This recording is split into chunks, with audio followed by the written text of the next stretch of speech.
ব্যাগে এলো কিভাবে? রিয়া, এই টাকাটা তোমার পার্সে? তার মানে টাকাটা তুমি চুরি করেছিলে?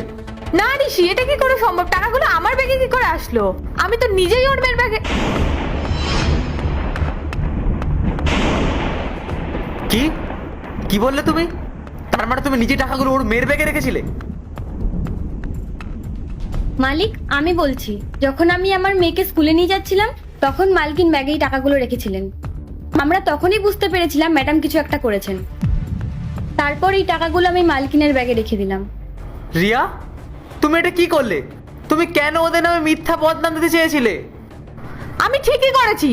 যেদিন থেকে ওরা এই বাড়িতে এসেছে তুমি ওদের জন্য পাগল হয়ে গেছো। অন্য বাড়ির কাজের লোকরা কাজ করে চলে যায়, আর তুমি তুমি ওদের মাথায় তুলে রাখো। ওকে মাইনা দাও, ওর মেয়ের স্কুল ফিস দাও। কেন ঋষি? এই জন্যই আমি চেয়েছি ওরা যেন এই বাড়ি থেকে চলে যায়। চুপ করো।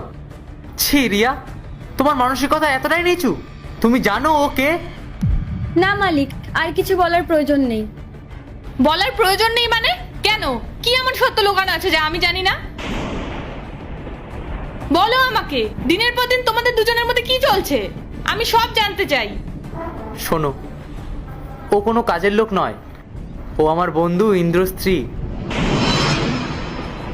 ইন্দ্র এই পৃথিবী ছেড়ে চলে যাওয়ার আগে আমাকে বলেছিল আমি যেন মালতী আর মালতীর মেয়ের খেয়াল রাখি। ওর সম্মান বাঁচাতে আমি ওর ছদ্মনামে ওকে এই বাড়িতে এনেছিলাম, যাতে ওনার মেয়ের পড়াশোনা আর কেরিয়ারটা ঠিকঠাক থাকে। আমি চেয়েছিলাম ওরা আবার নতুন করে জীবন শুরু করুক। ঋষি, তুমি এত বড় একটা কথা আমার থেকে লুকিয়ে রেখেছিলে? তুমি তো আমায় আগেই বলতে পারতে ও তোমার বন্ধু স্ত্রী। আমি সব সময় ওর সাথে কত খারাপ ব্যবহার করেছি।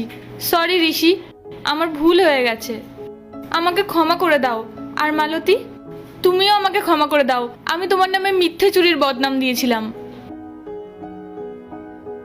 আমি তোমায় কথা দিচ্ছি, আজকের পর থেকে এরকম আর কখনো হবে না। আমি তোমায় সবসময় সম্মান দিয়ে কথা বলবো। দেখো রিয়া, ভুল তো মানুষ মাত্রই করে। তুমি যদি নিজের ভুলটা বুঝতে পারো সেটাই অনেক। আর শোনো, মালতী এখান থেকে কোথাও যাচ্ছে না। আমি চাই আজ থেকে তোমরা দুজন এই বাড়িতে দুই বোনের মতন থেকো। হ্যাঁ মালতী, তুমি আমায় ক্ষমা করে দিও। তোমাদের দুজনের প্রতি আমার যে ভুল ধারণা ছিল তার জন্য সত্যি আমি লজ্জিত। মালকিন, আপনাকে ক্ষমা চাইতে হবে না, আপনি তো আমার বড় দিদির মতো। আমি আজ থেকে তোমায় মালতী নয়, বোন বলেই ডাকবো।